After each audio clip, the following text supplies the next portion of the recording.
33 বছর বয়স্ক একজন মহিলা, ডিভোর্সি, 2 বাচ্চার মা, সে বিয়ে করলো 21 বছর বয়সী একটা ছেলেকে। আপনার এটাকে অসুস্থতা মনে হলো না? আপনার নিজের লায়লা মামুন মনে হলো না?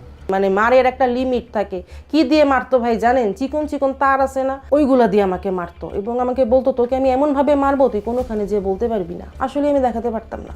আপনার যখন গায়ে হাত তুললো একবার, তারপরে আপনি তাকে প্রতিবাদ না করে ছেড়ে না দিয়ে আপনি প্রতি রাত্রে মার খাইতেছেন কিসের জন্য? কি ভালো পারে সে? আমি না কেন জানি এগুলি সহ্য করতাম, কারণ না ভাইয়া আমি না তাকে অনেক ভালোবাসতাম।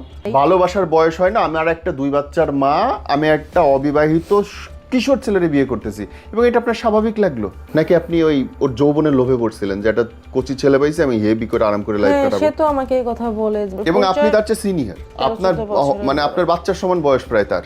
হ্যাঁ এরকমই। তো আপনার সন্তানের সমান বয়স একটা ছেলেকে আপনি বিয়ে করবেন, আপনি ম্যাচিওর, আর আপনি তার নিয়ে খোঁজও নেবেন এবং আপনি তার কাছে অনেক কিছু আশা করবেন, এবং আপনি তার কাছে ভালো বিশ্বাস করেছিলাম।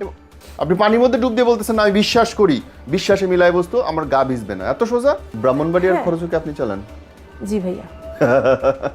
রিয়েলি? জি ভাইয়া।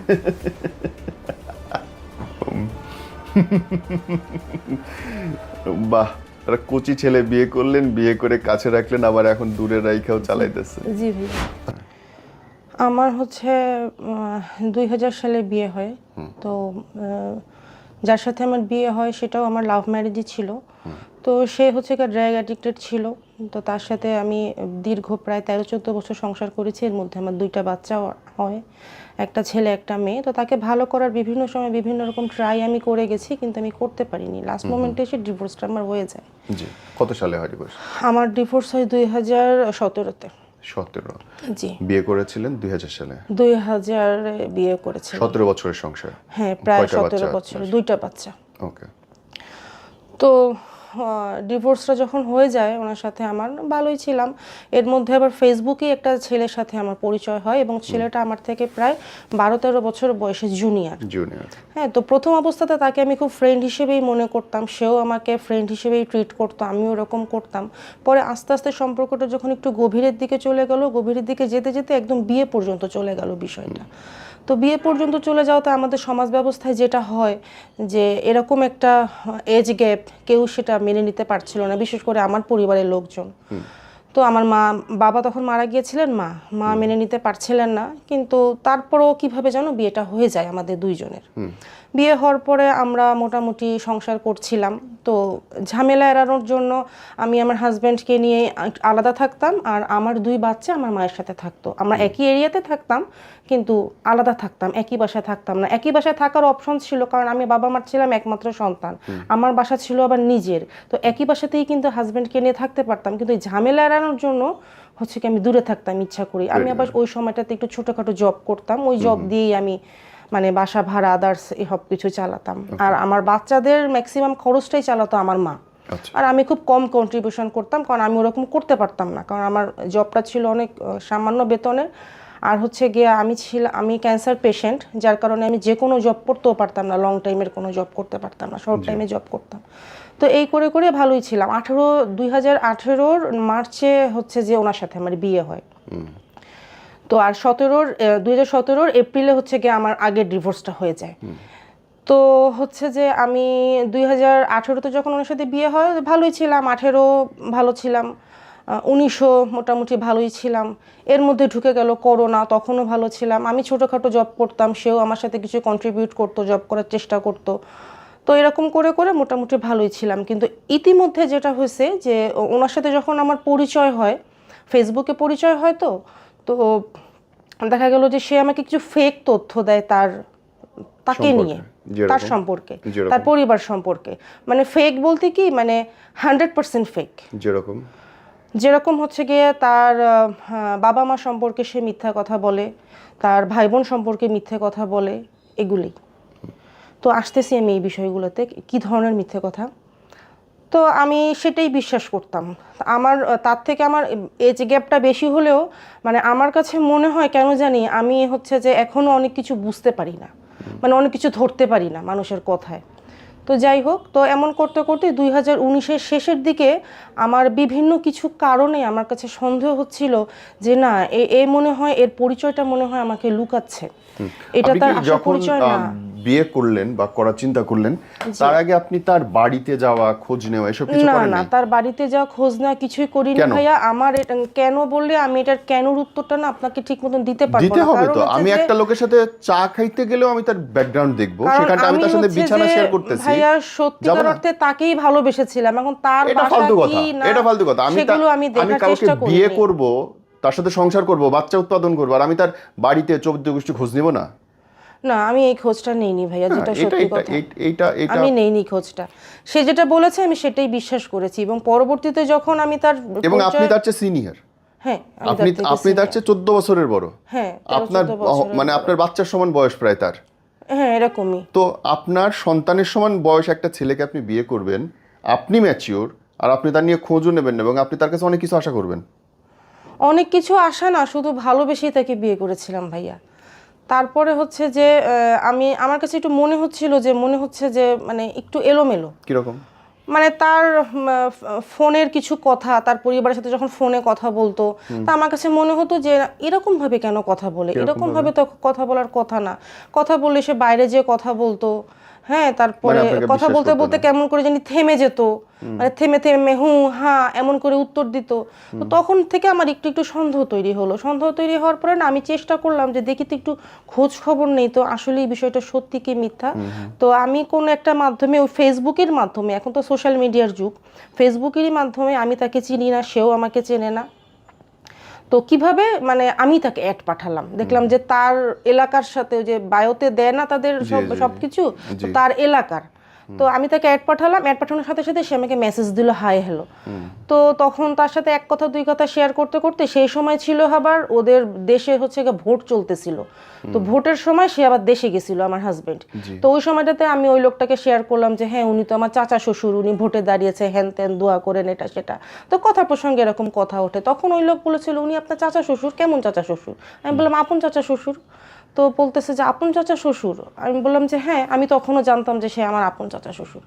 তো পরে এক কথা দুই কথা তিন কথায় বের হয়ে আসলো যে না, সে আসলে কেউই না, মানে আমার হাজবেন্ডের কেউই না, পরিচিত এলাকার কমিশনার হিসেবে। এলাকা তো ভাই, হ্যাঁ এলাকার পরিচিত।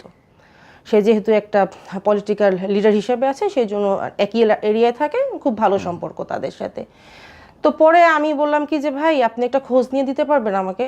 তো উনি বলল যে কি খোঁজ? তো আমি বললাম যে ভাই এরকম এরকম, মানে আমি বিষয়টা আমি শেয়ার করিনি, বললাম যে তার নাম ঠিকানা দিলাম, মানে আমার শ্বশুরের নাম ঠিকানা দিয়ে বললাম যে ওনার একটু খোঁজ খবর নেন তো, এটা আসলে কি ওনার আপন ভাই কিনা।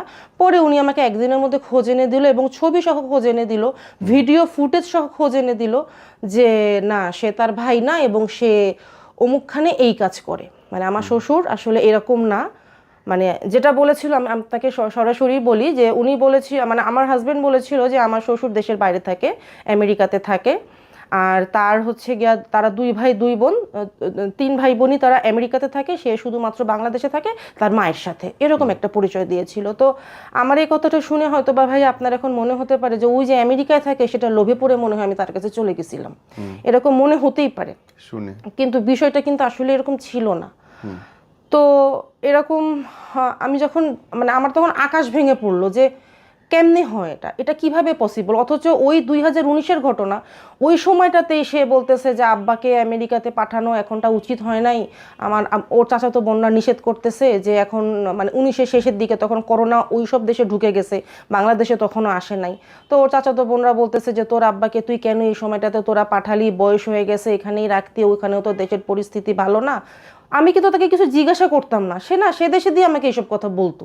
আর এই ফাঁকে হচ্ছে কি ওই ভদ্রলোকের সাথে আমি কখনো দেখিনি, এখনো তাকে আমি দেখিনি, আর এখন যোগাযোগও নাই। ওই ফেসবুকের মাধ্যমেই তার সাথে আমি যে খবর আদান প্রদান করতাম, সে তার বাসার খবর, বাসার সবকিছু আমাকে দিত। ইভেন সে তার বাসার মানে আউটফিটটাও সে আমাকে ছবি তুলে পাঠিয়েছিল যে আপনি যেরকম বলতেছেন উনি কিন্তু এরকম না। কিন্তু সেই লোককে আমি শেয়ার করিনি যে আমার হাজবেন্ডের পরিবার, তার আমি খোঁজ খবর নিচ্ছি। বললাম যে আমার পরিচিত একজন, আমার কাছে একটু মনে হচ্ছে একটু কেমন উল্টাপাল্টা, তাই ভাই আপনার কাছ থেকে একটু খোঁজ খবরটা নেওয়া। তো এটা 2019 এরকম চলে গেল, আমি জানতে পারলাম, কিন্তু তার প্রতি আমার এতটাই ভালোবাসা, এতটাই বিশ্বাস ছিল, আমি না বিশ্বাস করতাম না, মনে হতো কি যে না কোথাও একটা ভুল হচ্ছে, কারণ সে তো আননোন একটা পার্সন। কিন্তু ছবি তো আবার মিলছে, ওর বাবার ছবির সাথে তো আবার উনি যে ছবিটা দিয়েছে সেই ছবি তো আবার মিলছে, তাহলে ভুল হয় কিভাবে। তো তারপরেও না নিজেকে সান্ত্বনা দিতাম যে না হয়তোবা ভুল, আমি হয়তোবা ভুল শুনছি বা সে হয়তোবা কোনো ভুল ইনফরমেশন এনে দিছে।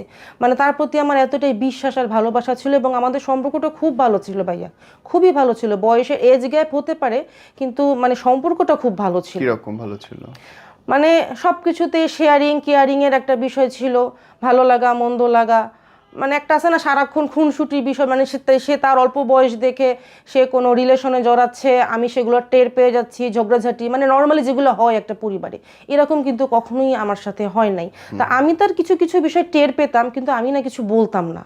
আর আমি সবসময়ই মানে একটা জিনিস বোঝার পরে না আমি সেটাকে আউটফিট মানে বলতে পারি না কোনো একটা কথা, মানে আমি বুঝতে পারতেছি কিন্তু আপনি জিনিসটা এরকম, আমি কিন্তু আপনাকে বলে দিলেই কিন্তু পারি যে তুমি জিনিসটা এরকম, কিন্তু না আমি না কেন জানি আপনার সামনে হোক পিছনে হোক ফোনে হোক আমি না বলতেই পারি না। এখনো পর্যন্ত আমারই একটা বাজে অভ্যাস যে আমি না বলতে পারি না এই কথাটা। তো আমি না দেখতাম এরকম মন খারাপ হতো, পরে দেখতাম যে সে মেসেজগুলো ডিলিট করে দিত, আবার যে বলবো বলবো ভাব এই সময় আর দেখি যে মেসেজ ডিলিট। হ্যাঁ, তো তখন আমি আবার প্রমাণ ছাড়া কিভাবে বলবো। আর তার মোবাইলের পাসওয়ার্ড থাকতো অনেক স্ট্রং, আর আমার মোবাইল সে ইউজ করতো, আমার মোবাইলে কোনো পাসওয়ার্ড থাকতো না। বিষয়টা ছিল এরকম। আপনার মোবাইলে পাসওয়ার্ড নাই, তার মোবাইলে হেভি বড় পাসওয়ার্ড, আপনি তাকে বলেন নাই কেন? হ্যাঁ, তাকে আমি বলতাম যে ইয়ে ইয়ে মানে যখন আমি তাকে বলতাম এগুলো সেগুলো নিয়ে তখন আবার একটুখানি মনোমালিন্য সৃষ্টি হয়ে যেত। তা আমি আবার ওই গ্যাঞ্জামের ভয়তে আমি আবার চুপ করে থাকতাম, আর সেই হলো প্রচণ্ড রাগী, কোনো কিছু হলেও চিৎকার চেঁচামেচি ভাঙচুর করতো, যার জন্য না আমি এগুলো না কিছু বলতাম না। তারপরে দেখতাম কি না সে তো দিন শেষে তো আমাকেই ভালোবাসতেছে, সে আমার সব কিছু খোঁজ খবর নেওয়ার থেকে শুরু করে সব কিছুই তো করতেছে, আচ্ছা ঠিক আছে থাক বাদ দিক, এরকম একটা চিন্তা ভাবনা করতাম যে আমি তার থেকে মানে এজ গ্যাপ এত কিছু, তারপরও তো সে আমার জন্য এমন করতেছে, আচ্ছা ঠিক আছে বাদ দিই। তো এমন করে করে 2019 চলে গেল, 20-এর মধ্যে করোনা ঢুকে গেল। করোনার সময় তো মানে খুবই খারাপ অবস্থা ছিল। করোনার মধ্যে হচ্ছে যে মানে 20-এর শেষের দিকে আমি একদম 100% জানতে পারলাম যে না আসলেই একেবারেই ওদের পরিচয়টা পুরোটাই ফেক, কিন্তু সে তখনও পর্যন্ত আমাকে বলে নাই। তার সাথে যখন আমার পরিচয় হয় তখন সে হয়তো বা আমাকে মিথ্যা একটা পরিচয় দিছিল, বাট যখন বিয়ে হয় বিয়ের 1-2 মাস পরে কিন্তু ঠান্ডা মাথায় তার বলাটা উচিত ছিল যে দেখো ইসরাত বিষয়টা কিন্তু এরকম না, এরকম। হ্যাঁ, কিন্তু সে কিন্তু আমাকে এটা বলে নাই। তো আমার প্রতিদিন ভিতরে রক্তক্ষরণ হতো ভাইয়া, কিন্তু আমি না মানে আমার বাবা তো ছিল না, মা ছিল, মার কাছে শেয়ার করতে পারতাম না, আত্মীয়স্বজনের কাছে শেয়ার করতে পারতাম না, কারণ সবার এগেনস্টে তো আমার এই বিয়েটা হয়। আমি না কারোর কাছে শেয়ার করতে পারতাম না। আবার ফ্রেন্ড সার্কেল ওরকম আমার ছিল না, 2-একটা যেই ফ্রেন্ড সার্কেল ছিল তাদের কাছে তো এগুলো শেয়ার করলেও তাদের কাছে আমি ছোট হব, তো এই জন্য না আমি কাউকে এই বিষয়গুলো শেয়ার করতে পারতাম না, নিজের ভিতরেই আমি রাখতাম। মনে কষ্ট হতো, আবার কিছু নিজেকে মানে বিভিন্ন ধরনের সান্ত্বনা দিয়ে নিজেই আমি শান্ত হয়ে যেতাম। তারপরে হচ্ছে যে 2020-এর শেষের দিকে করোনা প্রায় শেষ, তখন হচ্ছে যে এর মধ্যে আবার হচ্ছে গিয়ে আমাদের মোহাম্মদপুরে একটা জমি আছে, তো ওই জমিটা নিয়ে অনেক প্রবলেম, আমার চাচাতো ভাইটাইদেরকে নিয়ে অনেক প্রবলেম। আমি আমার বাপ মার একমাত্র সন্তান দেখে তাদের সাথেও আমার এই জমি নিয়ে একটা ক্লেশ। তো আমার চাচারা আমার বাবারা অনেক চেষ্টা করেছিল যে কিভাবে জমিটা নিজের নামে করা যায়, কিন্তু অনেক টাকা পয়সা লাগে, ঘুষ লাগে। তো যেটা এক হচ্ছে গিয়ে আমরা একটু ধার্মিক ফ্যামিলি ছিল আমার বাবা চাচারা, তো এইসব ঘুষ টুস দিয়ে কাজ করা তারা পছন্দ করতেন না, আর টাকা চাইতেও অনেক লেভেলের, যেটা দেওয়া আমাদের পক্ষে সম্ভব ছিল না, যার জন্য আমাদের ওই জমিটা ওরকম ঝুলেই ছিল। শুধু আমরা কোনো রকমে বসবাস করতাম, কিন্তু আশেপাশে কোনো মানে ভাড়া টাড়া আমাদের কিছু আসতো না। তো সে আমার হাজবেন্ড হওয়ার পরে সে এই বিষয়গুলো সব জানে, তার সাথেও আমি 2-একটা কিছু শেয়ার করি, তো সে আবার এগুলো নিয়ে খুব দৌড়াদৌড়ি ঘাটাঘাটি, হ্যাঁ ফেসবুক ইউটিউব এলাকার মানুষজন নিয়ে ঘাটাঘাটি করে মানে সে চেষ্টা করছিল যে কিভাবে এখান থেকে আর কি পরিত্রাণ পাওয়া যায়, কিভাবে এটা আমার নামে হয়, আমার নামে হয়ে গেল তো তাহলে তার পরবর্তীতে আর কোনো সমস্যা থাকে না চাচাতো ভাইদের। তো সেইটার জন্য সে মোটামুটি ভালোই দৌড়াদৌড়ি করেছে, এটার মধ্যে কোনো আসলে মানে মিথ্যা কিছু বলার নাই। তো সেটা হচ্ছে দৌড়াদৌড়ি শুরু করেছে উনি 2020-এর শেষের থেকে, 2021-এর শুরুর থেকেই বলা চলে। তারপরে হচ্ছে যে ওই সময়টাতে সে দৌড়াদৌড়ি করেছে পুরোটা 21 মোটামুটি ভালো দৌড়াদৌড়ি গেছে। এই করতে করতে 2022-এর শুরুর দিকে আমাদের জমিটা মোটামুটি 50% কাজ আগায় গেছে, আর বাকি 50% কাজ অটোমেটিক্যালি হচ্ছে যে প্রসেসে আগাবে। আর অলরেডি ডেভেলপার কোম্পানিকে দিয়ে দিয়েছি, ডেভেলপার কোম্পানি মানে মূল কাজটা সে করে আর কি, জমি সরানোর কাজটা সে করে। সে মানে সেও বিভিন্ন মানুষের হেল্প নেয়, তার মাধ্যমেই কিছু মানুষের সাথে আমার পরিচয় হয়, তো এরকম সে করে। তো করার পরে তো আর এর মধ্যে তো 2021 চলে গেল। তো 2021-এর শেষের দিকে হঠাৎ করে তার মা অসুস্থ হয়ে গেল। অসুস্থ বলতে কি, তার মায়েরও ব্রেস্ট ক্যান্সার ধরা পড়ে। আমি নিজেও ব্রেস্ট ক্যান্সারের পেশেন্ট, তো তার মায়ের ব্রেস্ট ক্যান্সার ধরা পড়ে। তো যেহেতু হচ্ছে যে আমি কিন্তু, সে কিন্তু ওই 2021-এর শেষ পর্যন্ত কিন্তু বলে নাই আমাকে তার পরিবারের পরিচয়ের কথা, কিন্তু সে আমার জন্য সব কিছুই করতেছে, দৌড়াদৌড়ি থেকে শুরু করে সব কিছু। তো তখন একদিন আমাকে বলতেছে যে আমারও তোমার মতন এরকম টিউমার দেখা দিছে, ক্যান্সার কিনা জানি না, একটু ঢাকাতে নিয়ে আসি, তুমি তো আবার অনেক কিছু বোঝো টোঝো, তুমি একটু ওনাকে সাপোর্ট দিলে, আর তোমাকে দেখলে উনি একটু সাহস পাবে, কারণ তোমার তো 7-8 বছর আগে ক্যান্সার হয়েছে। আমি বলছি হ্যাঁ নিয়ে আসো, সমস্যা নেই। তো এই কথা বলার পরে উনি 2021-এর শেষের দিকে উনি আমার বাসায় আসলো 3-4 দিন থাকার কথা বলে। তো আমি তাকে যতটুকু অভয় দেওয়ার দিতাম এবং বলতাম যে না, আমি যে ডাক্তার দেখাই সেই ডাক্তারকে অবশ্যই আপনাকে দেখিয়ে দিব, উনি ভালো, হ্যান ত্যান এটা সেটা, এগুলো বলতে বলতে তো উনি এখানেই ঢাকাতেই ডাক্তার দেখানো শুরু করলো। আমার হাজব্যান্ড দৌড়াদৌড়ি করতো, আমি দৌড়াদৌড়ি করতাম, এই করে করে। তো হঠাৎ আবার 2021-এর ডিসেম্বর মাসে তার তার আবার একটা ছোট মেয়ে ছিল, মানে আমার একটা ছোট ননদ ছিল, তার পরীক্ষা ছিল, ফাইনাল পরীক্ষা ছিল দিকে সে প্রথমে একা আসে, তারপরে পরীক্ষাটা শেষ হয়ে যায়, সে 1 সপ্তাহ পরে তার মেয়েকে নিয়ে আসে। তখনও কিন্তু আমি জানি না যে মানে আমার হাজবেন্ডের একটা বোন আছে, সে বোনকে সে আনতে যাচ্ছে, আমি কিন্তু তখনও জানি না, মানে তার মুখ থেকে জানি না, বাট আমি আদার্স অন্যান্যভাবে জানি। তো হঠাৎ করে 2021-এর ডিসেম্বরের 2 তারিখ না 3 তারিখ হঠাৎ করে আমার শাশুড়ি একটা মেয়ে, মানে আমার ননদ, সে তাকে নিয়ে আমার বাসায় আসে। বাসায় আসার পরে আমার হাজবেন্ড বলতেছে যে তোমাকে না সাইমার কথা বলেছিলাম, ও সাইমা। আমি বলছি ও আচ্ছা, মানে ভিতরটা মনে করেন যে ভেঙে গেল ভাই। তো সাইমার কথা সে আমাকে বলেছিল, কি বলেছিল যে আমাদের বাসায় একটা মেয়ে থাকে আশ্রিতা, ওর বাবা মা কেউ নাই, তো আমার মা আম্মুই ওকে দেখাশোনা করে। আমি কিন্তু মানে মানুষের মুখ থেকে শোনার পরেও আমি 2021-এর ডিসেম্বরের 2 তারিখ পর্যন্ত কিন্তু আমি জানি যে ওই মেয়েটা ওদের বাসার হয়তোবা আশ্রিতা। আমি হয়তোবা মানুষের কাছ থেকে ভুল শুনেছি, হয়তোবা আমার কান ভুল শুনেছে, কিন্তু সে আমার সাথে মিথ্যা কথা বলতে পারে না। তারপরে তো মনে করেন যে পুরোটাই ওপেন সিক্রেট হয়ে গেল, জেনে গেলাম তার পরিবারের কথা। কদিন পরে তার বাবা আসলো, বাবাকে আমি কোনো জীবনেও দেখিনি। কদিন পরে তার বাবা আসলো, তার ভাইরা আসলো, আমার বাসায় কন্টিনিউ থাকতো, ট্রিটমেন্টের কারণে আসা যাওয়া করতো। তো ট্রিটমেন্টটা আমি, মানে মূলত আমি শুরু করলাম ট্রিটমেন্টটা। তারপরে তাকে আমি ইন্ডিয়ায় নিয়ে গিয়ে ট্রিটমেন্ট করতাম, এইভাবে 23 ঢুকে গেল। তারপর অপারেশন থেকে শুরু করে ইচ অ্যান্ড এভরিথিং সব আমার বাসাতে থেকেই হলো। কিন্তু না, মাঝে মধ্যে আমার খুব রাগ উঠতো, মানে আমি না বলতে তো পারতাম না, খুব রাগ উঠতো আমার মানে তাদের উপরে, কিন্তু আমি কিছু বলতাম না, যে থাক, অসুস্থ মানুষ আসছে, থাকুক। তো এর মধ্যে একটা বিষয় যেটা হচ্ছে যে এই যে আমার জমি জায়গা নিয়ে দৌড়াদৌড়ি, জমি জায়গার থেকে যে কিছু সাইনিং মানি পাওয়া, এগুলো দিয়েই আমি চলতাম, আমার হাজব্যান্ড চলতো, আমার বাচ্চারা চলতো, অ্যান্ড আমার যে শাশুড়ি তার ট্রিটমেন্ট খরচ ওটা দিয়ে চলতো। তো আমি না একটা সময় যে না এই জিনিসটা মানতে পারতাম না, আমার কাছে খুব কষ্ট লাগতো যে কেন আমি সব কিছু কেন করব, তারও তো আরও 3টা ভাই আছে, আর সে তো কিছু করে না। মানে আমার হাজব্যান্ডের কথা বলছি, সে কিন্তু কিছু করতো না। মাঝখানে হয়তো বা 7-8 মাসের মতন ওই যে করোনার আগ দিয়ে পাঠাও চালাইছিল। তো খুব কষ্ট লাগতো বিষয়গুলো। তো তো এই করে যখন 2023-এ সব ঝামেলা টামেলা শেষ, তার অসুখের ট্রিটমেন্টের সব কিছু শেষ, এর মধ্যে আমিও বিভিন্ন বিপদে পড়তাম, যেমন আমার 2বার অপারেশন হয়েছিল, তখন তারা কেউ আসতো না। তখন আমার কাছে খুব কষ্ট লাগতো যে আমি এত কিছু করলাম, তো আমার আজকে এত সমস্যা, আমার পাশে একটু একটা মানুষ এসে দাঁড়ানোর কেউ নাই, আমার তো কোনো ভাই বোন নাই। আর আমার এই বিয়ে করার কারণে আমার পরিবারের সাথে আমার মা এবং আমার আত্মীয়স্বজনের সাথে আমার সম্পর্কটাই নষ্ট হয়ে গেছে, এটা তো আমার হাজব্যান্ড খুব ভালো করেই জানে।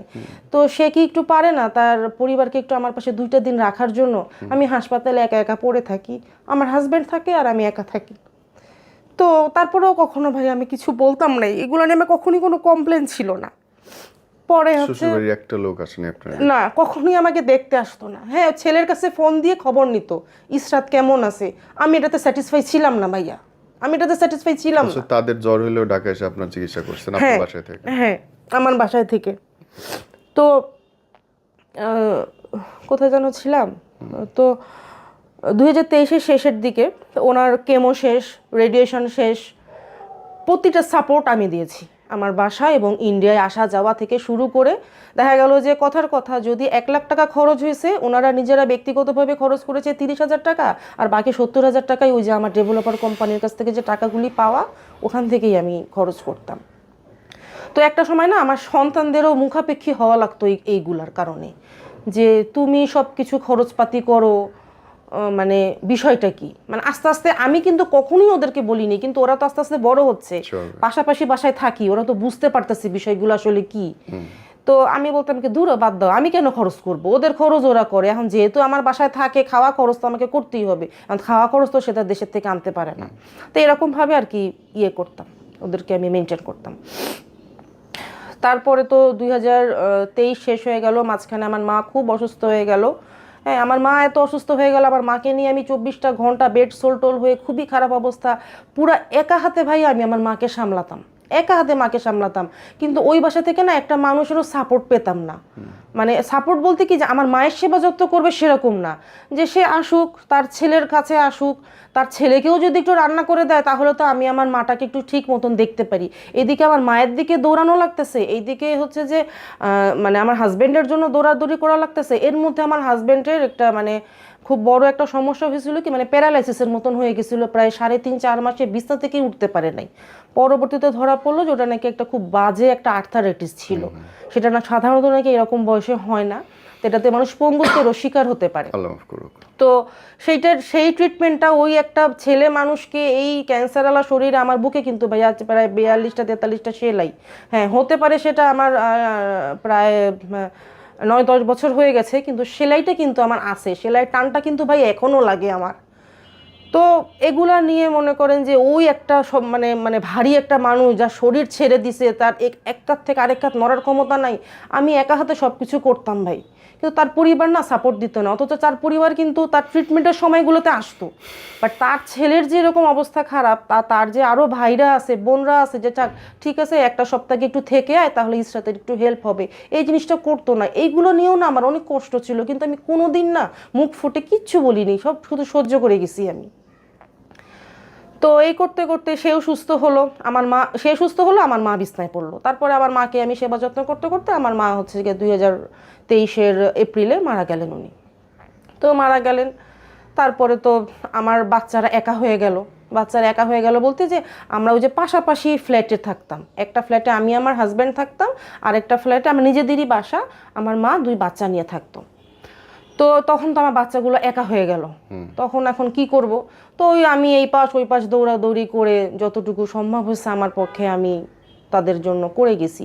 তো মা মারা গেছে এপ্রিলে, মে জুন জুলাই আগস্ট, মানে মা মারা যাওয়ার ঠিক 5 মাসের মাথায় আমরা সিদ্ধান্ত নিলাম, আমাদের তো ডেভেলপার কোম্পানি, তো এখন বাসা তো এমনিতেই ছেড়ে দিতে হবে, তো কদিন পরে তো এমনিও তো ছাড়তে হবে, একটু আগেই ছেড়ে দিই, কারণ 2 দিক দৌড়াদৌড়ি করে কাজ করতে একটু কষ্ট হয়ে যায় আমার জন্য।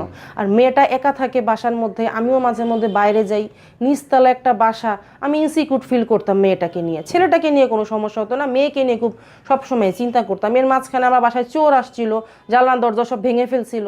তো এই চিন্তা ভাবনা করে 2023-এর অক্টোবরে আমি বাসাটা ছেড়ে দিই, ভাড়া বাসায় উঠি। আমি যখন ভাড়া বাসাতে উঠি তখন আমার ছেলে বলেছিল যে আম্মু আমি কিন্তু ওর সাথে উঠবো না। তখন আমি বলেছিলাম এখন তুমি উঠবা না, তাহলে এখন আমি কি করব?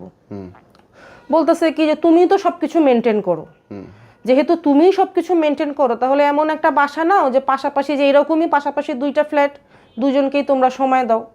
আমি বললাম যে এরকম বাসা কি বাবা বললেই কি আর পাওয়া যায়? কিন্তু ও বলার পরে আমার কাছে মনে হলো যে যেহেতু একটা ক্লেশ, একসাথে না রাখাটাই ভালো। আমার যতই কষ্ট হোক না কিসের জন্য, আমি দুজনকে আলাদা রাখি, আমার কিচ্ছু করতে, আমার নিজের ট্রিটমেন্ট, আমি আমার নিজের দিকে খেয়াল করব না, এই 2টা মানুষ, এই 2জনকে আমি ভালো রাখি।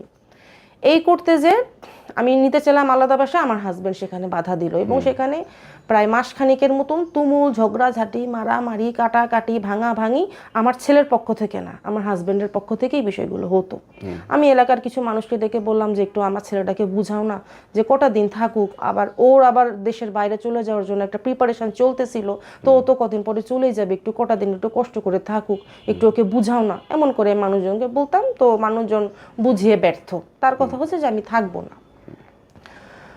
তো যেহেতু সে উঠতি বয়সের একটা ছেলে, না থাকাটাই স্বাভাবিক, আর হচ্ছে যে তারও বয়স অল্প, এবং তার দিক থেকে তার মানে আমার হাজব্যান্ডের দিক থেকে আমার সন্তানের মা যে ওই রকম সাপোর্ট পাচ্ছে না, শুধুমাত্র জমি জায়গার পিছনে দৌড়ানো ছাড়া অন্য কোনো বিষয়ে সাপোর্ট যে পাচ্ছে না, তারা তো সেটা বুঝতে পারে।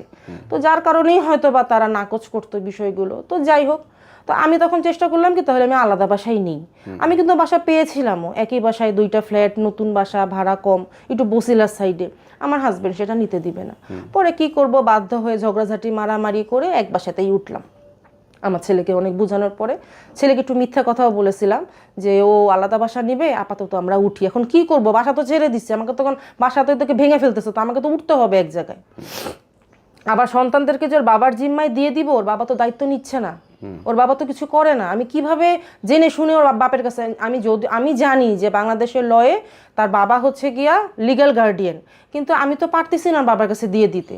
একেবারে মানে ছন্নছাড়া হয়ে যাবে আমার বাচ্চা দুইটা। আমার মা আগলে ধরে রেখেছিল, আমার বাবা আগলে ধরে রেখেছিল, আমি কি করে আমার বাচ্চা দুটোকে এইভাবে তার বাবার কাছে দিয়ে দেওয়া। যেহেতু আমার মানে একটা সোর্স অফ ইনকাম আসা শুরু হচ্ছে বা ভবিষ্যতেও হবে, ঠিক আছে থাকুক বাচ্চারা আমার কাছে। আর আমার বাচ্চারা সব বাপ মায়েরই মানে একটা সফট কর্নার থাকে তাদের সন্তান, কিন্তু আমার 2টা সন্তান না কেন জানি একটু বেশি সফট কর্নার। যেমন একটু আপনাকে বলি, আমার মেয়ে যখন আমার প্রেগনেন্সিতে, পুরো প্রেগনেন্সি আমি ক্যান্সারের সাথে যুদ্ধ করেছি, যার কারণে মেয়ের প্রতি আমার একটা সফট কর্নার কাজ করে। আর ছেলের প্রতি সফট কর্নার কাজ করে কেন, ছেলে যখন আমার পেটে ছিল তখন হচ্ছে যে আমার শ্বশুর বাসা থেকে মানে ছেলের বাবা দাদারা বা ওকে নষ্ট করে দেওয়ার জন্য আমাকে বিভিন্ন ওষুধ খাওয়াইছিল, কিন্তু আল্লাহর অশেষ রহমতে বাচ্চাটা খুব সুস্থভাবেই জন্ম নেয়। তো এই কারণে না মানে আমার একটু সফট কর্নারটা একটু বেশিই কাজ করে। তো যাই হোক, তো এক বাসাতে উঠলাম। ওঠার পরে আমার ছেলে শুধু এতটুকুই বলেছিল যে আম্মু তুমি কিন্তু আমার কথাটা রাখলা না, মানে ও যে আমি বলেছিলাম যে ও এখানে থাকবে না, আলাদা থাকবে। তাই আমি বললাম বাবারে আমার কিছু করার নাই, থাক তোরা এখানে। তো এরকম নিয়েছিলাম যে কারোর সাথে কারোর কোনো সম্পর্ক থাকবে না। ওদিকে ওদের রুমের সাথে বাথরুম আলাদা, বারান্দা আলাদা, আমার হাজব্যান্ডের রুমের সাথে বাথরুম আলাদা, বারান্দা আলাদা। আমি এরকমভাবে অনেক কষ্ট করে 1.5 বছর ভাইয়া মেনটেন করেছি, কিন্তু 1.5 বছর মেনটেন করতে যে যেটা দেখলাম, হয়তোবা আমার মেয়ে তো ছোট, ছেলের ভিতরে হয়তোবা কোনো ক্ষোভ, রাগ, কষ্ট এগুলো মানে হয়তোবা তৈরি হতো, কিন্তু ও কখনোই সেটা আমাকে প্রকাশ করতো না। কিন্তু মাঝে মধ্যে ওর মুভমেন্ট দেখে আমি বুঝতে পারতাম যে হয়তোবা ও আমাদের কোনো বিষয়তে, আমাদের কোনো কথায় সে শুনতে পায় এবং কষ্ট পাইছে, কিন্তু সে কখনো আমার সাথে শেয়ার করতো না এই বিষয়গুলো। আবার দেখতাম যে কয়েক ঘন্টা পরে নর্মাল ঠিক হয়ে গেছে আমার সাথে। ও শেয়ার করতো না, আমি ওকে খোঁচাইতাম না, এরকম একটা বিষয় ছিল। তো 1.5 বছর একসাথে ছিলাম, কিন্তু এই 1.5 বছরের মধ্যে ভাইয়া এটা আসলে বদনাম না। আমি জানি আমার হাজবেন্ড এই প্রোগ্রামটা দেখবে এবং আপনার প্রতিটা প্রোগ্রাম সে দেখে, হ্যাঁ। তো মানে এটা আসলে বদনাম না, সে আর কি বিভিন্ন সময় বিভিন্ন ইস্যু মানে ছোট ছোট ইস্যুগুলো নিয়ে না মানে খোঁচাখুচি করতো।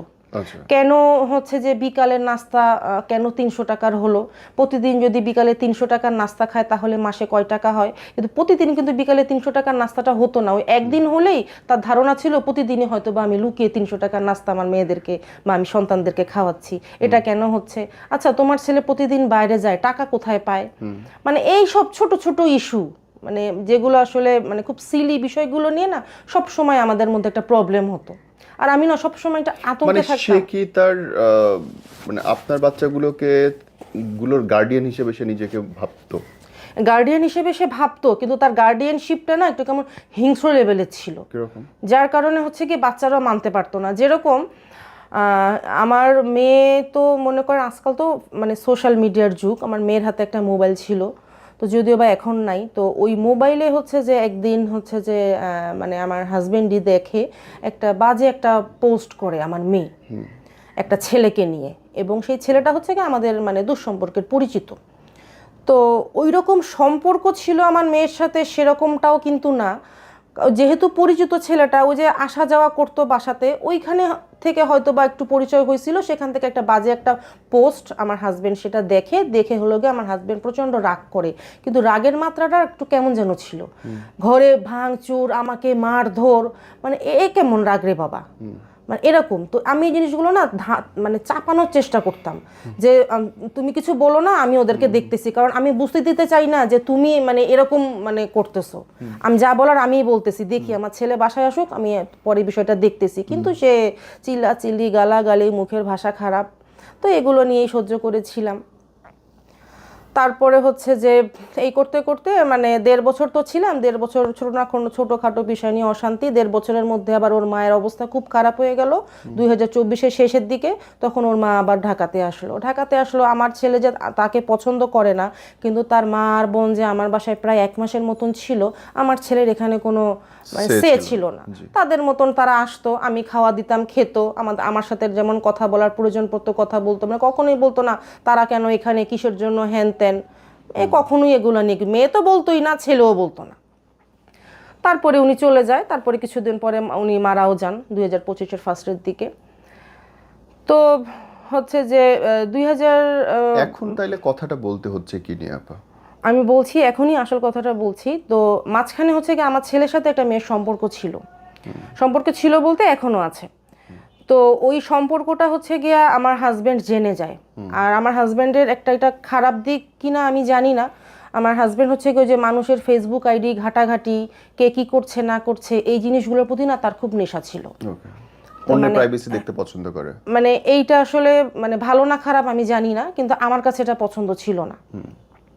তো আমার মেয়ের সাথে ওই যে আমার ছেলের যে গার্লফ্রেন্ড, তার সাথে অ্যাড ছিল ইনস্টাগ্রাম না ফেসবুক কোথায়। তো আমার মেয়ের আইডি দিয়ে, আমার মেয়ের আইডি তার ফেসবুক তার মোবাইলে লগ ইন করা ছিল। তো লগ ইন করা ছিল বিধায় ওই পোস্টটা সে দেখে। তো হচ্ছে যে এরকম একদিন দেখার পরে তো মানে একদিন দেখে যে ওই মেয়ের সাথে পোস্ট, তো সেটা নিয়ে আমাকে প্রচণ্ড বাজে কথা বলে। সুইমিং পুলের একটা পোস্ট দেখে আমাকে নিয়ে খুব নোংরা কথা বলে, এত টাকা কই পায় তোর ছেলে, হ্যান ত্যান। তখন আমি রাগ করে বলতাম, দেখো ঢাকা শহরে তো তুমিও আমি ঘুরছি, খরচ তো তুমি করতা না, আমি তো করতাম। তো এমনও তো হতে পারে যে ওই মেয়ে খরচ করছে, আমার ছেলে খরচ করে নাই, এমনটাও তো হতে পারে। আর আমি যে ওকে হাত খরচ দেই না তা তো আর না। আর একটা সুইমিং পুলে ঘুরতে যেতে কয় লাখ টাকা লাগে, হয়তো বা দুজনই কন্ট্রিবিউট করছে, আর দুইজনের ছবিটা অন্য একজন তুলে দিছে, নিশ্চয়ই সাথে কোনো ফ্রেন্ড সার্কেলরাও ছিল। সে কোনো কিছুই মানে না। তো এই করতে করতে মনে করেন যে ওই মেয়ে মানার দরকারটা কি? সে মানে না, ওই যে ঘরের মধ্যে তার অশান্তি এসব নিয়ে করে। কথা বলার দরকারটা কোথায় আসলো? ওই যে সে গার্ডিয়ানশিপটা চাচ্ছে যে সবকিছু মানে আমার কথা মতোই হবে, আমাকেই সবাই মানবে, কিছু হলে আমার পারমিশন হবে, মানে এরকম একটা, আমি পারমিশন দিলে হবে, আমি পারমিশন না দিলে হবে না, বিষয়টা এরকম। তো ওই মেয়ের সাথে যে সম্পর্ক, পরে একদিন আমার ছেলেও বুঝতে পারে যে ওর সম্পর্কের কারণে ওর এইদিকে মানে ওর মায়ের সাথে তার সবসময় একটা সমস্যা হচ্ছে, ছেলে সবসময় সেটা বোঝে। তো বুঝতে বুঝতে একটা সময় এসে হচ্ছে যে আমাকে বলে যে আম্মু এরকম ওর পরিবার থেকে বলতেছে বিয়ের জন্য। আমি বললাম, দেখো বাবা, তুমি এখন কি করো, মাত্র ইন্টার কমপ্লিট করছো, বিয়ে তো পসিবল না। আচ্ছা ঠিক আছে, আমি চাই ওই মেয়ের সাথে বিয়ে হোক, কিন্তু আমরা আংটি পরাই রাখি। তো বলে তুমি একটু ওর মায়ের সাথে কথা বলো। তাই আমি বললাম আচ্ছা ঠিক আছে, বলি কথা। তো ফোনে তার সাথে আমার কথা হলো। কথা হওয়ার পরে উনি বললো, তাই আমি বললাম আপা তিনি এগুলো নিয়ে কোনো চিন্তা করেন না, আপনার মেয়েকেই আমার ঘরে আনবো, কিন্তু সময় লাগবে তো, আমার ছেলে তো কদিন পরে দেশে বাইরে চলে যাবে। 2024-এর তখন প্রায় শেষের দিকে, আমার 2025-এর ফেব্রুয়ারি সেশনটা ধরার কথা ছিল আমার ছেলের। তো তারপরে উনি থেমে যাওয়ার আবার 1-2 মাস পরে আবার আমাকে খোঁচাখুচি শুরু করে, আপা যদি একটু বিয়েটা দিয়ে দিতে পারতাম, আমি মুরব্বি থেকে আপনি মুরব্বি থেকে, পরবর্তীতে যখন ছেলে আসবে তখন আবার আমরা সবাই মিলে একসাথে অনুষ্ঠান করব। তো আমি না এই জিনিসটা যে কারোর সাথে শেয়ার করব, কারোর সাথে বলতে আমার হাজবেন্ডের সাথে যে শেয়ার করলে তো সে জিনিসটা মানবে তো না, একটা ঠিক আছে সে মানবে না, এটা মানার কথা না, কিন্তু সে মানবে না এবং ঘরের মধ্যে তাণ্ডব লীলা চালাবে, এই ভয় আমি না তাকে আর এইগুলো কিছুই শেয়ার করি নাই। শেয়ার না করার কারণে হচ্ছে যে আমার ওদের বাসার ওই মুরব্বি ছিল, ওর মা মুরব্বি ছিল, আর ওদের মামা ছিল, মেয়েটার মামা, আমি ছিলাম, থেকে বিয়েটা দিলাম। দেওয়ার পরে আমি বিয়েটার পক্ষে ছিলাম না, কিন্তু পরিস্থিতির শিকারে আমি দিলাম বিয়েটা। বিয়ে দেওয়ার পরে তখন আমার ছেলে বলতেছে আম্মু আমি আসি আর কয়দিন, ফেব্রুয়ারি মাসে চলে যাব, আর এখন হলো নভেম্বর মাস, 2024-এর নভেম্বরে বিয়ে হয়। তো এই বিয়ের কথাটা তাকে আমি জানাইনি, এমনকি আমার সন্তানদের যে আপন বাবা সেও বিষয়টা জানে না, যে তাকে যে জানানো হয়েছে তাকেও জানানো হয়নি। তো আমার হাজব্যান্ড কোনো একটাভাবে জেনে যায় যে তাদের বিয়ে হয়, বোঝে, কারণ আমার আগে এরকম একটা ইস্যুতে প্রবলেম হয়েছে, আমি কাউকে বুঝতে দিতে চাইতাম না যে এই ইস্যুতেও আমার প্রবলেম, কেউ যেন আমার দিকে আঙ্গুল তুলে বলতে না পারে ভালো না থাকতে গেছিলি, ভালো না আসিস, এই কথাটা যেন কেউ আমাকে বলতে না পারে। কিন্তু আমি আর সেটা ঘরের দরজার মধ্যে সীমাবদ্ধ রাখতে পারলাম না, ঘরের দরজা থেকে সেটা বের হয়ে গেল। এতটাই খারাপ অবস্থা হয়েছিল ভাইয়া, ওই সময়টাতে যদি আমাকে কেউ বলতো যে তুই মানে মেন হলের ভিতরে ঢুকে বসে থাক, তোর সমস্যা সমাধান হয়ে যাবে, আমি না ভাইয়া তখন সেটাই করতাম। কারণ আমার আশেপাশে আত্মীয় স্বজন, বাবা মা কেউ নাই একটা ফ্ল্যাটের মধ্যে। আর আমার মেয়ে সবসময় ভয়ে কাঁপতো যে কখন কি হয়, কখন কি হয়। প্রায় সময় তো মারতো, আমার ছেলে ঘরে থাকতো না, তখন তো আমার মেয়ে ভয় পেতই। সেগুলা মাঝে মধ্যে ভাইয়ের সাথে শেয়ার করতো, মাঝে মধ্যে ভাইয়ের সাথে শেয়ার করতো না, ভয় শেয়ার করতো না। কারণ ভাই যদি আবার রেগে আমার সাথে কিছু কথা বলে, তখন আবার তার কানে গেলে তখন আমার ঘরের মধ্যে লেগে যাবে অশান্তি, তখন আমার মেয়ে আবার এত কিছু শেয়ার করতো না। কিন্তু মাঝে মধ্যে শেয়ার করতো ভাইয়ের সাথে যে জানো আজকে আম্মুকে না এমন করছে, আম্মুকে না এরকম বলছে। কারণ একই বাসা, কারণ মেয়ে 24 ঘন্টা বাসায় থাকে, ছেলে তো 24 ঘন্টা বাসায় থাকে না। তো এমন হইল 2025-এর জানুয়ারিতে এমন একটা খারাপ অবস্থা। তখন আমি না পারতে থানায় গেলাম। থানায় যেয়ে বললাম, আমি ওকে কাঁদতে কাঁদতে, আমার কাছে কিছু রেকর্ডিং ছিল ভাই, আমার মোবাইলটা নষ্ট হয়ে যাওয়ার কারণে আমি রেকর্ডিংগুলো আপনাকে শোনাতে পারলাম না। মানে আমি কাঁদতে কাঁদতে ওকে বলতাম কি যে তুমি না আমাকে পুলিশের হাতে তুলে দাও, আমি যখন এত দোষী। মানে আমাকে সবসময় বলতাম আমি মিথ্যাবাদী, আমি ছলনাময়ী, আমি হ্যান, আমি ত্যান। তাই আমি বলতাম কি এক কাজ করো, আমাকে না তুমি পুলিশের হাতে তুলে দাও, তাও তুমি আমাকে মেরো না। আমি না সত্যি তোমার এই মারগুলো আর নিতে পারি না, আমাকে তুমি পুলিশের হাতে তুলে দাও, পুলিশ আমার বিচার করুক। তো এরকম বলতাম। তো একদিন না পারতে আমি নিজেই পুলিশের কাছে গেলাম, ওই জানুয়ারির 10-12 তারিখে 25-এর। যাওয়ার পরে তখন ওনারা বলতেছে দেখেন উনি তো লিগালি আপনার হাজবেন্ড, আমরা তো ওনাকে কিছু বলতে পারি না, কারণ সে আপনার লিগালি হাজবেন্ড। আমরা এখন যে কি করব? আমি বলছি ভাই আপনারা একটু আসেন না, যদি আপনারা 5টা মানুষ মিলে যদি একটা সমাধান হয়, যদি তার মাথাটা একটু ঠান্ডা হয়। মানে আমার না হিতাই, আমি জানি যে এখানে গেলে সমাধান হবে না, তারপর আমার হিতাহিত জ্ঞান হারিয়ে আমি তাদের কাছেই গেলাম। তারপরও তারা আমার কথা শুনে আসলো, কিন্তু সে মানে পুলিশের এসআইটা তাকে বোঝানোর চেষ্টা করলো, বাট সে তার কথাতেই স্ট্রিক্ট। সে মানে কোনো কিছু সে বুঝতে রাজি না, এটা আমার বাসা, চলে যাওয়ার হলে তারা চলে যাক, এটা আমার বাসা। তখন পুলিশরা বলতেছে, নিচে দারোয়ানকে ডাক দিয়ে বলতেছে ঠিক আছে এটা যেহেতু সবার বাসা, তাহলে এক কাজ করেন দুজনকেই বাসা থেকে বের করে দেন। এখন উনি বলতেছে ওনার বাসা, এদিকে আবার ইনি বলতেছে এনার বাসা, তাহলে আমি এখন সমাধানটা করব কিভাবে? দুইজনকেই আপনারা 2 দিনের মধ্যে ঘর থেকে বের করে দেন, যে যেখানে ইচ্ছা থাকবে, সেটা আপনাদের দেখার বিষয় না। এবং আমি এটা সিরিয়াসলি বলে গেলাম। পরবর্তী এসে কিন্তু আমি আবার ইনকোয়ারি করবো যে এদেরকে আবার রাখছেন কিনা বাসায়, কারণ এদেরকে বাসায় রাখলে আমি দেখতে পারতেছি একটা যে কোনো মুহূর্তে একটা অকারেন্স ঘটবে।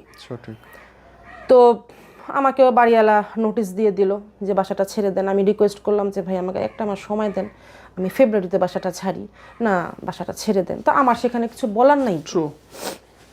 তো আমি বললাম যে আচ্ছা ঠিক আছে। তো এর মধ্যে হচ্ছে যে 3-4 দিন অতিবাহিত হলো, আমি আবার আশেপাশে বাসা দেখা শুরু করলাম যে না আমাকে তো বাসাটা ছেড়ে দিতে হবে।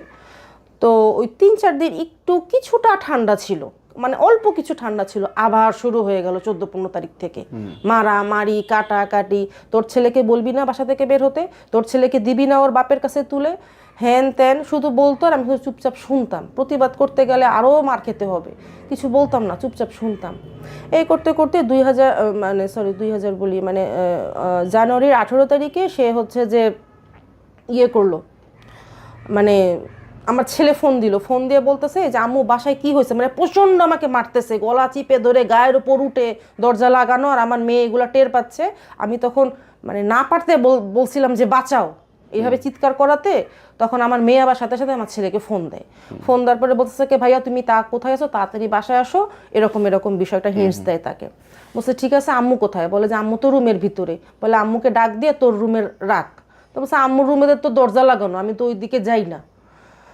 তো এরকম বলার পরে দরজাটা খুললাম, খোলার পরে হচ্ছে যে তারপরে কিছুক্ষণ পরে আবার আমার ছেলে ফোন দিল, তখন আমি আবার ফোনটা রিসিভ করলাম।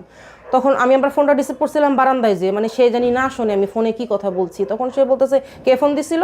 আমি বললাম যে ইসমাম ফোন দিছিল, বললো যে ইসমামের একটা ফ্রেন্ড বাসায় আসবে। তখন বলতেছে এইখানে আমি বসবো বটি নিয়ে, দেখি কোন ফ্রেন্ড আমার বাসায় ঢোকে।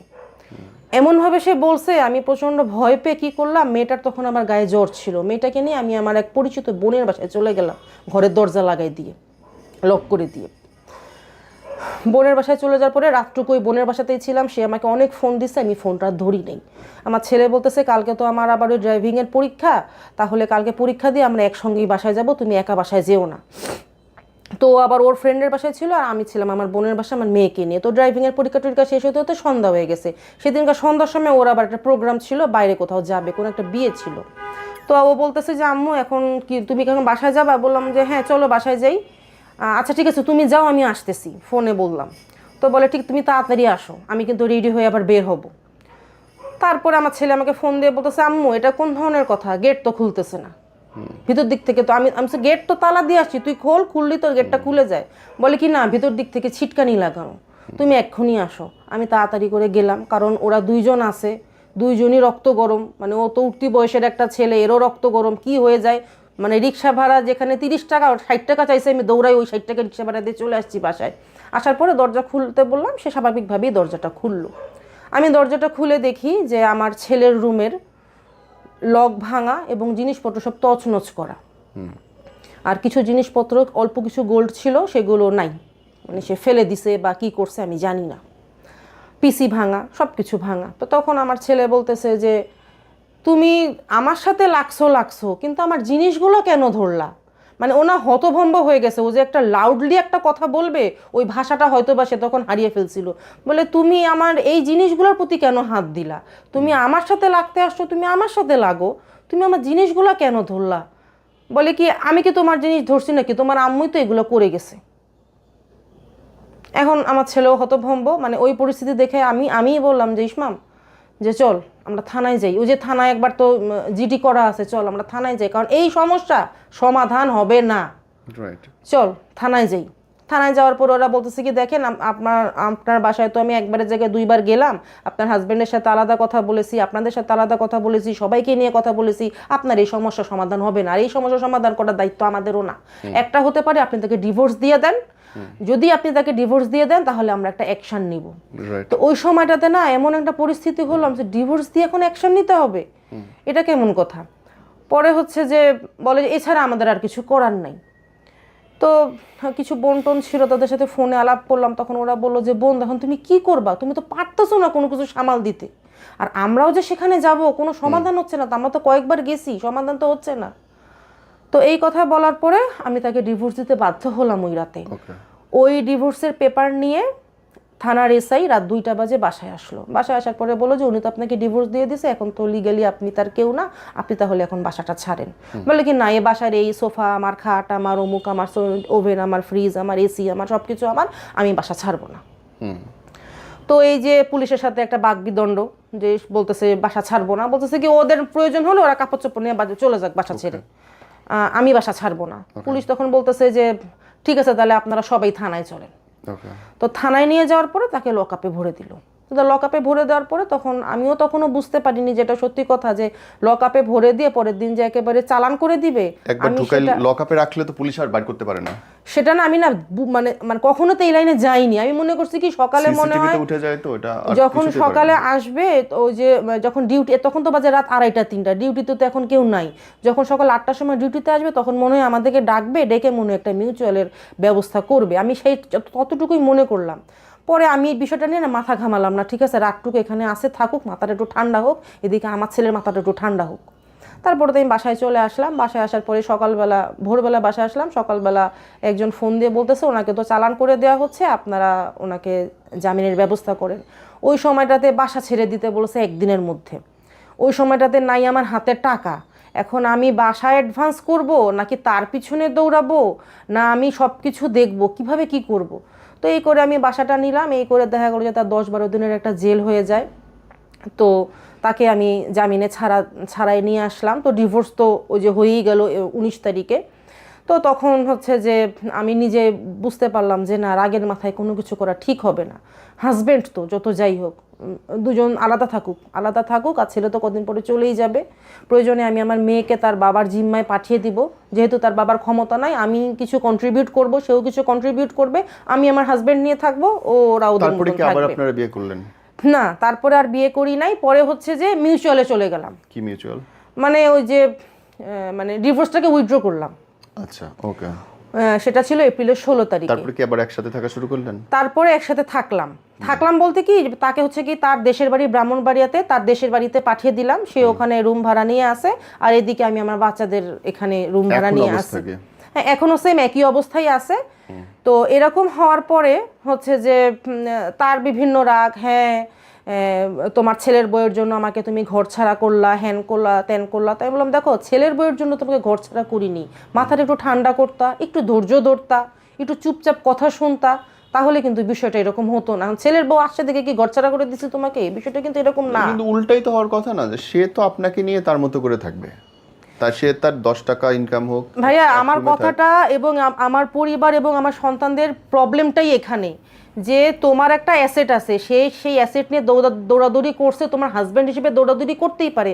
আমার ওয়াইফের প্রবলেম হলে আমিও এরকম ভাবে দৌড়াদৌড়ি করবো, সবকিছু দিন দুনিয়া ফালায় তুই, যে না একটা সমাধান হোক।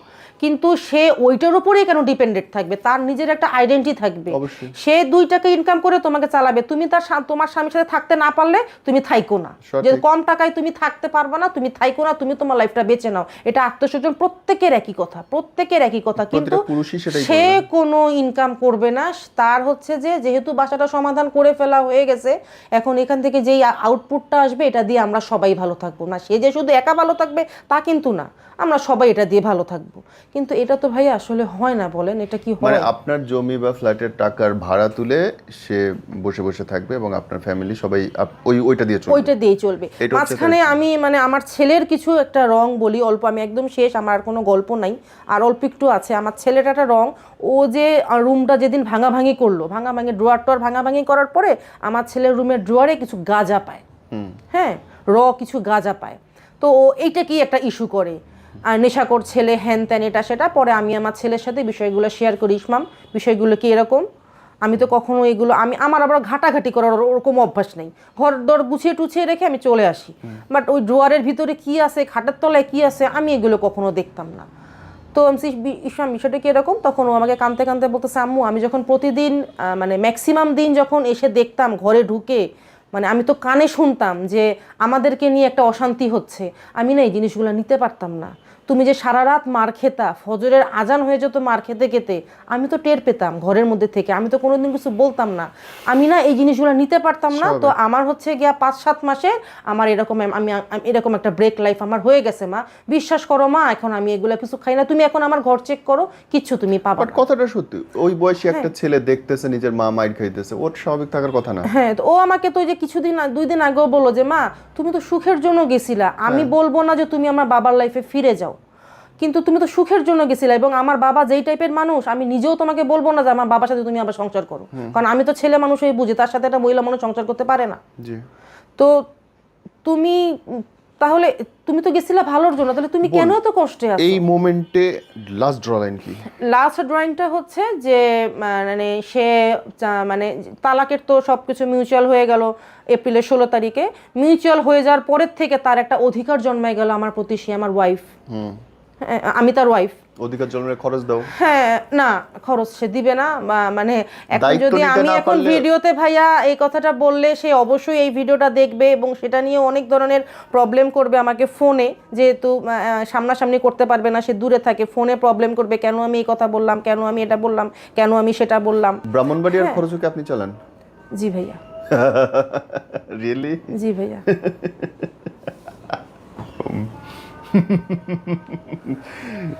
বাহ, তারা কোচি ছেলে বিয়ে করলেন, বিয়ে করে কাছে রাখলেন, আবার এখন দূরে রাইখাও চালাইতেছে। জি ভাইয়া। আমি সরি, আমি খুব বাজেভাবে দুটো কথা বলি, আরেকটু কথা ভাই আপনি বলেন আমাকে। হ্যাঁ, আমি একটু শেষ করি, এখন আমার জাস্ট আর 1 মিনিট লাগবে। তো হচ্ছে যে ব্রাহ্মণবাড়িয়াতে আমি যাতায়াতের মধ্যে থাকতাম, কারণ কষ্টটা ভাই আমাকেই করতে হবে, কারণ কষ্টের জীবনটা আমি বেছে নিছি। এখন বাচ্চাদের সাথে হচ্ছে বেশি সময় কাটাতে হয়, কারণ মেয়ে হচ্ছে অ্যাডাল্ট, ওকে আমি যখন তখন বাসায় রেখে একটা বাসার মধ্যে রেখে কিন্তু চলে যেতে পারি না। তো দেখা গেল যে 10-12 দিন আমি আমার ছেলে মেয়ের সাথে কাটাচ্ছি, 2-3 দিন তার সাথে গিয়ে তার ঘর বাড়ি গুছানো তার সাথে কাটাচ্ছি, আবার 2-3 দিন পরে আবার ছেলে মেয়ের সাথে 12-13 দিনই কাটাচ্ছি, সে সেটা মানতে রাজি না। তো তখন আমি বলেছিলাম যে ঠিক আছে, আমি আমার ছেলে মেয়ে সব জাহান্নামে যাক, আমি আমার ছেলে মেয়েকে চাই না, আমি তোমাকেই চাই, কিন্তু তুমি তোমার ইনকাম দিয়ে আমাকে চালাও। সেটাই তো করবে যে কোনো পুরুষ। আমি সারা জীবন তোমার কাছে থাকবো, আমি আমার ছেলে মেয়ের সাথে যোগাযোগও করবো না। আর তার কথা হচ্ছে যে আমি জানি মানে যোগাযোগও রাখা যাবে না, আমার তার সাথে থাকতে গেলে যোগাযোগও রাখা যাবে না, কিন্তু তার সাথে আমি কিভাবে থাকবো, ওই যে আমার ডেভেলপার কোম্পানি থেকে যে ইনকামটা আসে ওইটা দিয়ে সে চলবে, কিন্তু আমি আমার ছেলে মেয়ের সাথে যোগাযোগ রাখতে পারবো না। Very good. এবার আমার কথা আর হচ্ছে যে রিসেন্ট হচ্ছে সে আমাকে মানে ওই যে এপ্রিলের 16 তারিখে যখন আমি তালাকটাকে উইথড্র করলাম তার ঠিক এক সপ্তাহ পর থেকে সে আমাকে চাপ দিচ্ছে, আমি তোর সংসার আর করবো না, তোর ছেলে মেয়ে থাকলে তোর সংসার করবো না, তুই আমাকে খোলা তালাক দে, তুই আমাকে খোলা তালাক দে। মানে 2টা মাস ধরে কন্টিনিউ ফোনের মধ্যে উল্টাপাল্টা কথা, বাসার সামনে এসে চিৎকার চেঁচামেচি, সে ব্রাহ্মণবাড়িয়া থেকে ঢাকায় চলে আসতো আমার বাসার সামনে এসে চিৎকার চেঁচামেচি করার জন্য। তো মানে কেওয়াজ, এলাকার মধ্যে মানিজ্যত শেষ। তো এরকম একটা অবস্থা ছিল, তুই আমাকে খোলা তালাক দে, খোলা তালাক দে। তো সবসময় না ভাইয়া তার সাথে আমার রাগারাগি হতো, আমি যখন ব্রাহ্মণবাড়িয়াতে যেতাম আমার সাথে রাগারাগি করতো, প্রচণ্ড মারধর করতো।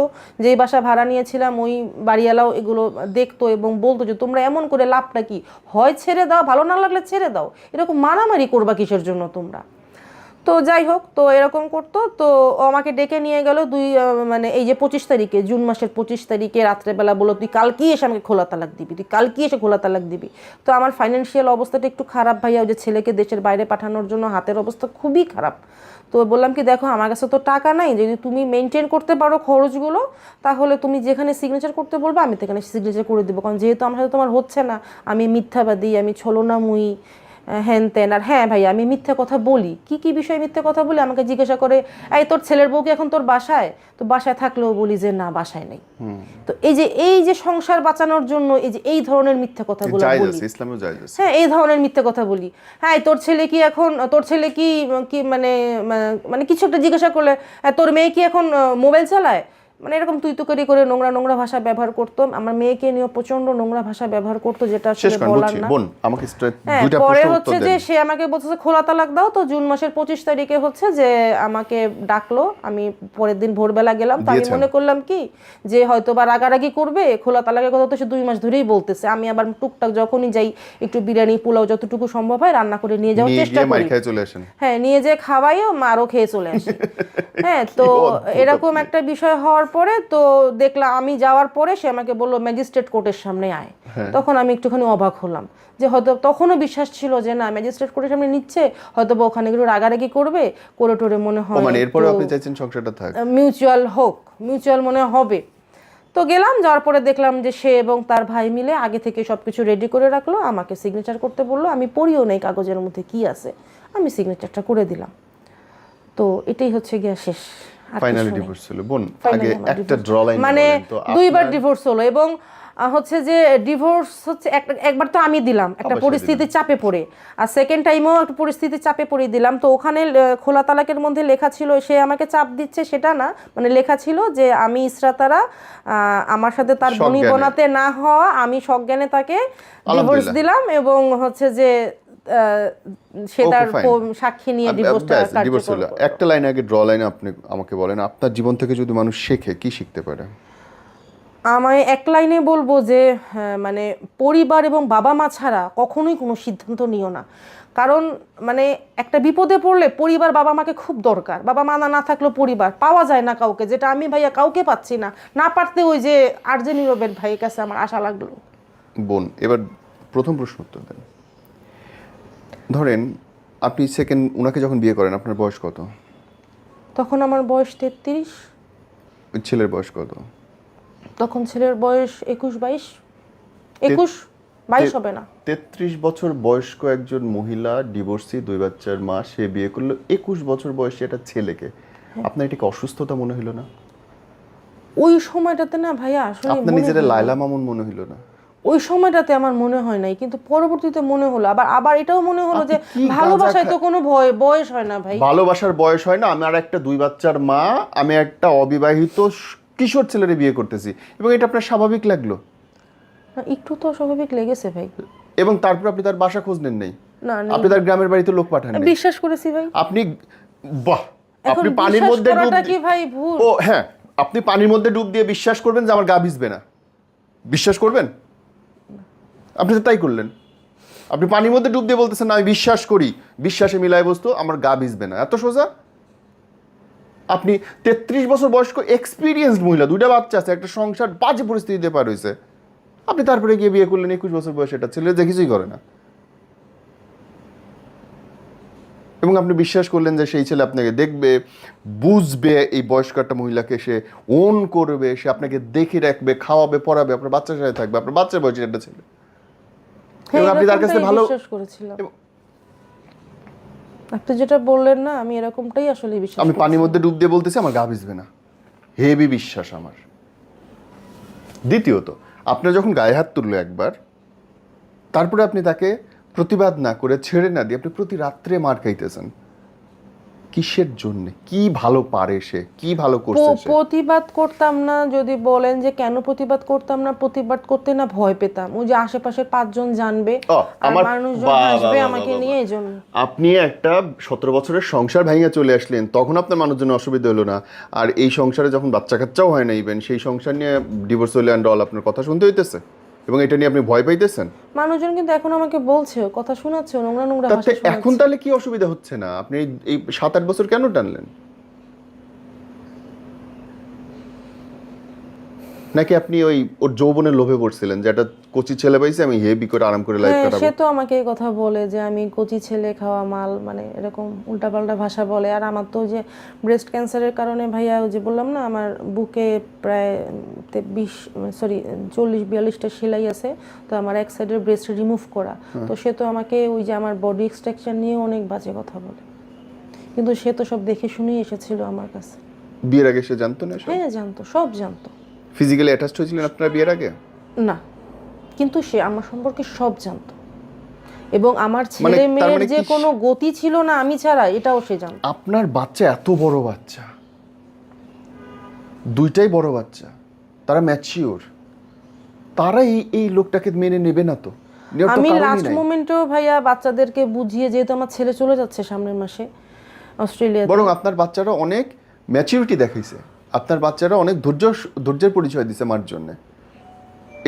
এটা দিছে ভাই। মাঝখানে একবার 2022-এ একটু কথা কাটাকাটির মধ্যে তখন আমার ছেলে একটা বাজে কথা বলে ফেলেছিল। বাজে কথা কি? ওনাকে তো মারার কথা। যদি হ্যাঁ, বাজে কথা বলে ফেলেছিল। ওই বাজে কথাটা ওনার আবার হচ্ছে গিয়ে সবকিছু কি যে সবকিছু মানে কিছু হলেই না সে ভিডিও করে রাখে, আর এরকম কাটসাট করতে, এডিটিং এর কাজ সে খুবই ভালো পারে, এবং আমাকেও সে চাপ দিয়ে অনেক কিছু ভিডিও করে রাখতো। কি ভিডিও করে? যেমন মানে বাজে কোনো ভিডিও না, তুই আমাকে ছাড়বি না। আমি বললাম যে হ্যাঁ আমি তোমাকে ছেড়ে দিব। হ্যাঁ, তো ওই যে তো এই যে এইগুলা হচ্ছে। আর মাঝখানে আরেকটা বিষয় হয়েছিল কি, যে আমার হাজবেন্ড একবার আমার বাসায় এসেছিল, মানে এক্স হাজবেন্ড এসেছিল বলতে কি না, বাচ্চা কাচ্চার সাথে দেখা করতে সে কখনোই আসে না। একবার সে এসেছিল, আমাকে সে ব্রাহ্মণবাড়িয়াতে বলতেছে তুই এক্ষুনি ব্রাহ্মণবাড়িয়াতে আয়। আমি আমার মেয়েটাকে কোথায় রেখে যাবো? তো আমি তাকে ফোন দিলাম যে আমাকে একটু বেরোতে হবে, তুমি একটু তোমার মেয়েকে এসে নিয়ে যাও। সে আবার তাকে মগবাজারে। আর আমার ছেলেকে বলতেছি তুই দিয়ে, ছেলে বলে আমার কাজ আছে, আমি যেতে পারবো না, আমি পরে যাবো। তো আমার তো আবার দেরি হয়ে যাবে।